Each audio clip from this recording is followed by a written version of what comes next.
Salut à tous et bienvenue sur notre chaîne.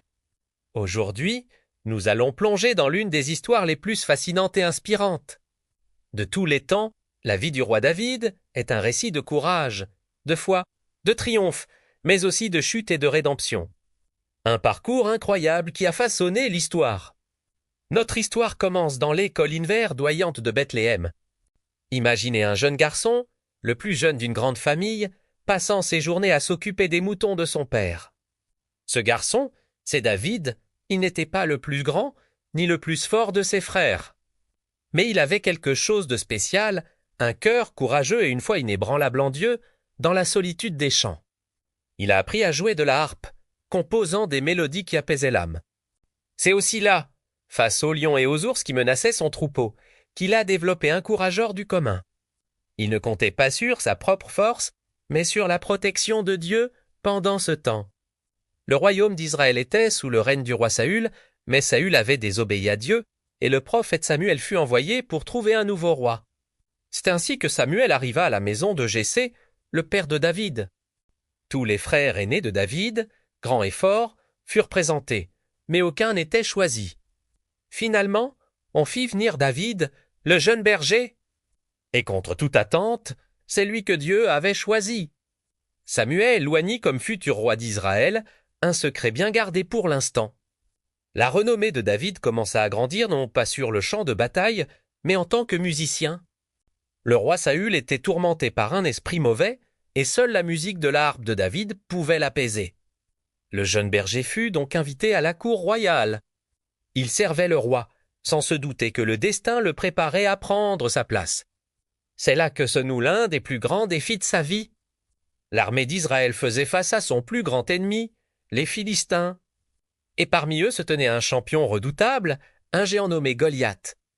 Il mesurait près de 3 mètres de haut et terrorisait les soldats israélites. Pendant 40 jours, il défia quiconque d'oser l'affronter en combat singulier. Personne n'osait bouger.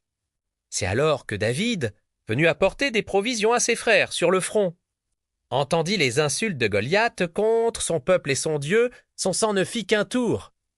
Comment ce géant osait défier le Dieu vivant? Refusant l'armure du roi Saül, trop lourde pour lui. David s'avance avec ce qu'il connaît, c'est le mieux, son bâton de berger. Sa fronde et 5 pierres lisses qu'il ramassa dans un torrent. Goliath se moqua de ce jeune garçon qui venait l'affronter avec un simple bâton. Mais David lui répondit avec une confiance absolue, « Tu viens à moi avec l'épée, la lance et le javelot. » Hein? Je viens à toi au nom de l'Éternel des armées, le Dieu des troupes d'Israël que tu as insulté.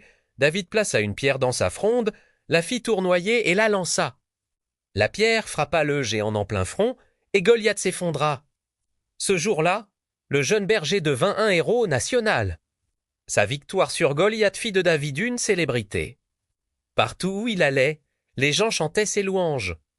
Mais cette popularité attisa une terrible jalousie dans le cœur du roi Saül. Il voyait en David une menace pour son trône et tenta de le tuer à plusieurs reprises. David fut forcé de fuir, de vivre comme un fugitif, se cachant dans des grottes et des déserts pendant des années. Malgré cette épreuve, la foi de David ne faiblit pas. Il eut plusieurs occasions de se venger et de tuer Saül. Mais il refusa toujours de porter la main sur celui que Dieu avait choisi comme roi. C'est pendant cette période difficile qu'il écrivit de nombreux psaumes. Des poèmes et des prières magnifiques et qui expriment sa confiance, sa douleur. Mais aussi son espoir en Dieu est une période de formation intense où son caractère et son leadership se sont forgés dans l'adversité. Finalement, le roi Saül et son fils Jonathan, le meilleur ami de David, moururent au combat. La voie était libre. David fut d'abord couronné roi de Juda, sa propre tribu, puis, après plusieurs années de guerre civile, il fut reconnu comme roi de tout Israël, il avait environ 30 ans. L'un de ses premiers actes en tant que roi fut de conquérir la ville de Jérusalem et d'en faire sa capitale, la cité de David. Il y fit amener l'arche de l'Alliance, le symbole de la présence de Dieu, établissant Jérusalem comme le centre politique et spirituel du royaume. Le règne de David fut une période d'or pour Israël. Il a unifié la nation, étendu ses frontières et apporté la paix et la prospérité.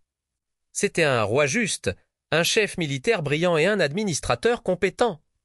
Dieu lui fit une promesse incroyable, sa descendance régnerait pour toujours. C'est de sa lignée que viendrait le Messie attendu. Mais l'histoire de David ne serait pas complète sans parler de ses erreurs. Même les plus grands héros sont humains. David tomba gravement en commettant un adultère avec Bathsheba, la femme d'un de ses soldats les plus loyaux, Uri. Pour cacher sa faute, il organisa la mort d'Uri au combat.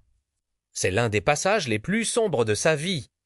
Le prophète Nathan vint alors confronter David, lui racontant une parabole qui lui fit réaliser l'horreur de son péché. Le cœur de David fut brisé. Il ne chercha pas d'excuses. Il se repentit profondément devant Dieu.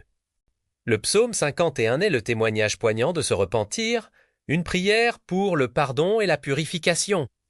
Dieu lui pardonna, mais les conséquences de ses actes eurent des répercussions tragiques sur sa famille et son royaume pour le reste de sa vie.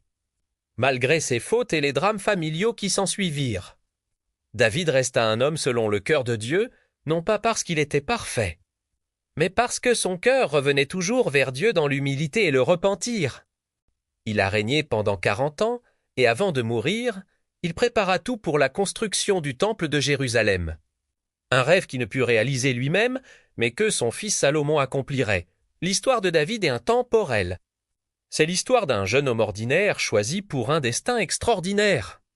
C'est un rappel que la vraie force ne réside pas dans l'apparence ou le statut, mais dans le courage et la foi.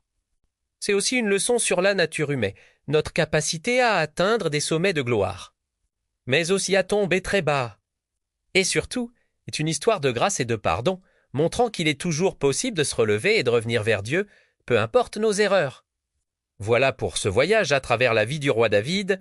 J'espère que cette histoire vous a inspiré autant qu'elle m'inspire. C'est un récit riche en leçons qui résonne encore aujourd'hui. Quelle partie de sa vie vous a le plus marqué? Dites-le nous dans les commentaires. Merci d'avoir regardé.